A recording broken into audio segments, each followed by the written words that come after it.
আমাদের প্রথম পরিচয়টা হয়েছিল ফেসবুকে। আমি সেভাবে চিনতাম না তোমাকে। কয়েকটা ছবি দেখেছি, দু একবার প্রোফাইল ঘুরে এসেছি তার আগে। তারপর যখন প্রেমে পড়লাম, তখন আমাদের 2 মাস চলছে বন্ধুত্বের। যদি বোঝাতেই হয়, গোটা 5 প্রোফাইল পিকচার, গোটা 10-12 কভার, আর প্রায় 100 পোস্ট। এই ছিল আমাদের সম্পর্কের টাইমলাইন।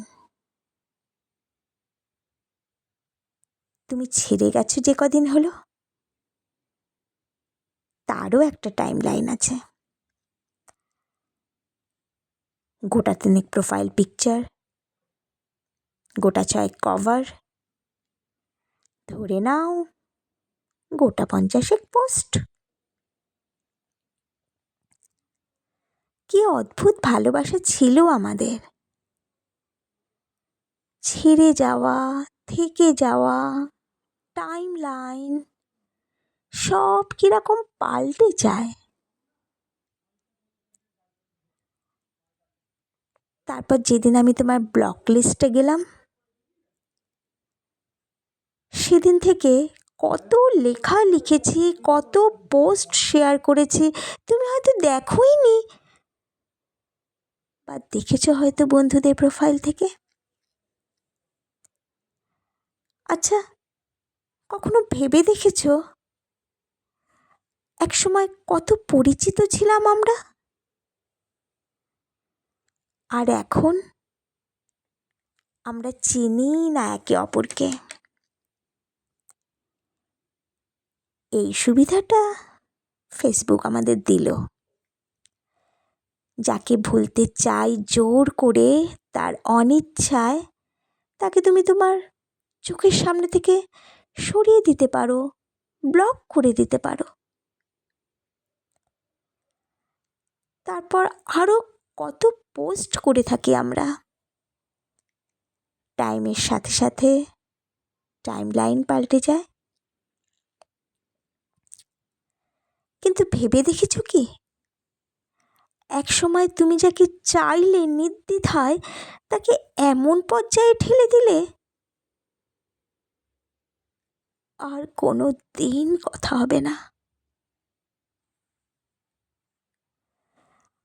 একটা বয়স পার করার পর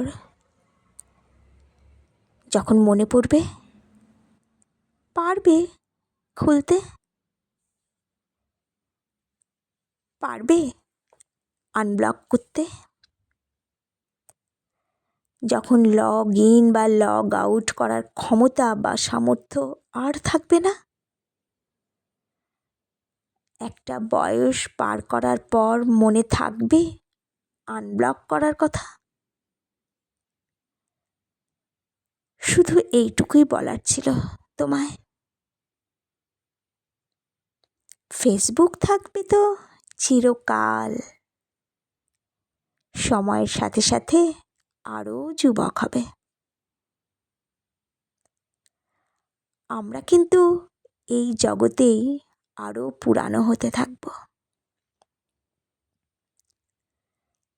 চাইলেও ব্লক লিস্ট থেকে ফ্রেন্ড লিস্টে যেতে পারবো না। জীবন এইরকমই, ছেড়ে যাও যদি তুমি চাও, থেকে যাও যদি তুমি চাও, ভুলে যাও যদি তুমি চাও।